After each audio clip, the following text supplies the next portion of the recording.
আসসালামু আলাইকুম রহমতুল্লাহ। বিশ্বের সবচেয়ে বড় গণতান্ত্রিক রাষ্ট্রের প্রধানমন্ত্রী নরেন্দ্র মোদী যাচ্ছেন, আলাপ করেছেন, জয় করে ফিরছেন। বিশ্বের বিভিন্ন দেশে একের পর এক তিনি সফরে রয়েছেন এবং প্রত্যেকটি সফর তিনি এত সুন্দর করে এত সুন্দর করে বাস্তবায়ন করছেন এবং প্রত্যেকটি সফরে যে দেশে যাচ্ছেন সে দেশের রাষ্ট্রনায়করা তাকে এত বেশি সম্মান করেছে, মনে হচ্ছে যে বিশ্ব নেতার অন্যতম নেতা যে উপস্থিত হয়েছে। আর যাই হোক, যে কথা বলছিলাম, জাপানের প্রধানমন্ত্রী ভারতে এসেছিল। এর পরপরই 6 জুলাই আপনার একটা নিউজ আপনাদেরকে একটু শোনাই আর কি। ইন্দোনেশিয়া সফরে গেছেন ভারতের প্রধানমন্ত্রী নরেন্দ্র মোদী। দেশটির আকাশসীমায় প্রবেশের সঙ্গে সঙ্গে অত্যাধুনিক যুদ্ধবিমান দিয়ে তাকে অভ্যর্থনা জানানো হয়েছে। পাশাপাশি ইন্দোনেশিয়ার প্রেসিডেন্ট প্রাবোবো সুবিয়ান্তো তাকে বিমানবন্দরে স্বাগত জানিয়েছেন। সোমবার ভারতীয় গণমাধ্যম এনডিটিভির এক প্রতিবেদনে এটি জানানো হয়।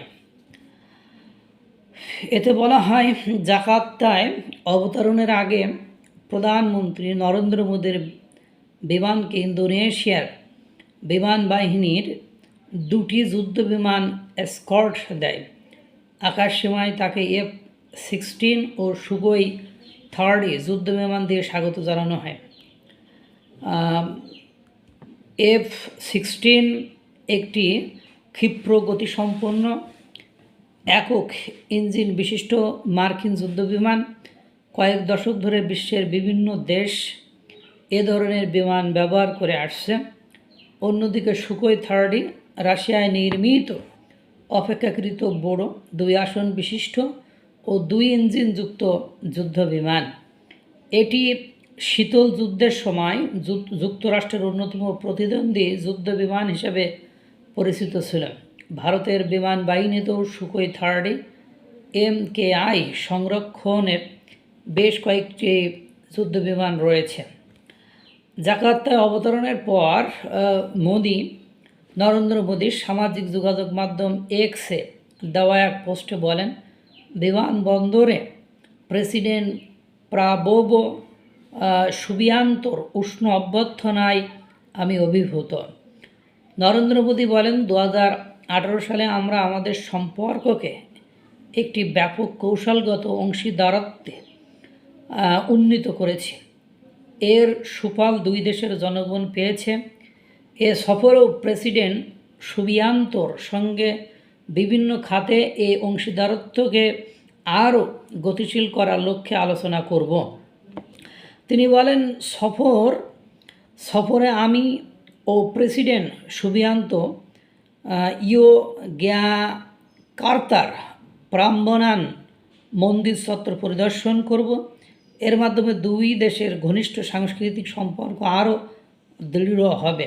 ইন্দোনেশিয়ায় অবস্থানকালে ভারতীয় সম্প্রদায়ের সদস্যদের সঙ্গে মতবিনিময়ের প্রত্যাশা করেছি।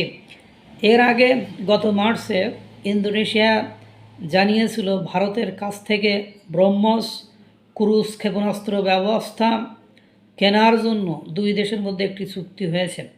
2022 সালে ভারত প্রথমবারের মতো ব্রহ্মস ক্ষেপণাস্ত্র রপ্তানি করে। সে সময় ফিলিপাইনের সঙ্গে প্রায় 375 মিলিয়ন মার্কিন ডলারের একটি চুক্তি স্বাক্ষরিত হয়। এখন কথা হলো, তাদের সাথে ব্রহ্মস মিসাইল বা ক্ষেপণাস্ত্র বিক্রির চুক্তি স্বাক্ষর হয়েছে। হয়তো দ্রুত সময়ের ভেতরে সেই দিকেই আগাবে এবং ইন্দোনেশিয়ায় নরেন্দ্র মোদী গিয়েছে। তার মানে আপনারা জানেন, মুসলিম দেশ, শতভাগ মুসলিমের দেশ বলা হতো এক সময়, এখন হয়তো বা পার্সেন্টেজ আপ ডাউন করেছে কিনা।